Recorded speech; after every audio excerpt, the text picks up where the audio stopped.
नमस्कार। समाजवादी पार्टी का दामन छोड़कर बीजेपी ज्वाइन करने वाली अपर्णा यादव को भले ही कोई बड़ा पद अब तक ना मिला हो, लेकिन वो निस्वार्थ भाव से पार्टी के लिए लगातार काम कर रही हैं। यूपी विधानसभा चुनावों में अपर्णा के तीखे और कड़े तेवरों ने यकीनन बीजेपी को जीत दिलाने में अहम योगदान दिया। इससे भी इत्तेफाकी समझिए कि जिस कैंडिडेट के लिए अपर्णा ने प्रचार किया वो सभी अपनी सीट से जीत गए। खुद अपर्णा ने ये बात एक इंटरव्यू में कही भी थी। न सिर्फ अपर्णा विरोधियों को लताड़ रही हैं, बल्कि देश में चल रहे लगभग हर मुद्दे पर अपनी बेबाक राय रखने के लिए भी सुर्खियों में रहती हैं। अब चूंकि देश में लाउड स्पीकर पर अजान चलाए जाने का विवाद गहराया हुआ है, इसी को लेकर हाल ही में राज ठाकरे ने बयान दिया था।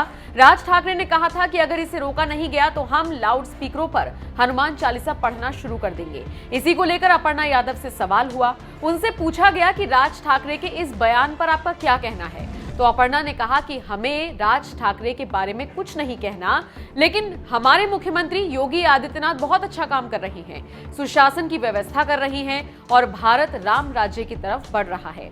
ये बयान अपर्णा ने उस वक्त दिया जब वो एटा में बढ़ापुर गांव में ब्लैक बेल्ट वर्ल्ड संस्था के ताइक्वांडो प्रतियोगिता में मुख्य अतिथि के रूप में हिस्सा लेने के लिए पहुंची थी। इस खास मौके पर उन्होंने कहा, ताइक्वांडो की शिक्षा उत्तर प्रदेश के मुख्यमंत्री योगी आदित्यनाथ द्वारा चलाई जा रही एंटी रोमियो अभियान में काफी मददगार साबित हो सकती है। उन्होंने कहा, यह हमारे प्रधानमंत्री नरेंद्र मोदी के मिशन से मैच करता है, जिसमें आत्मनिर्भर भारत का निर्माण होता है, एक भारत श्रेष्ठ भारत की परिकल्पना साकार होती है।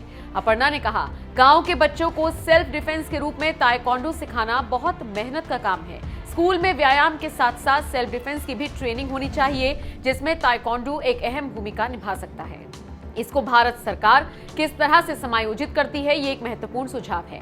नवरात्रि और रामनवमी के अवसर पर पूरे देश में रामनवमी के जुलूसों पर हुए हमलों और हिंसा पर उन्होंने कहा कि रामनवमी पर कई सनातियों ने यथाशक्ति अपने अपने जुलूस निकाले थे।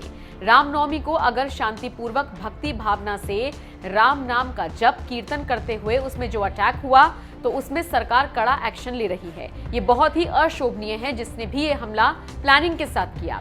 इसी दौरान उनसे राज ठाकरे के बयान को लेकर सवाल हुआ तो उन्होंने कुछ भी टिप्पणी करने से मना कर दिया।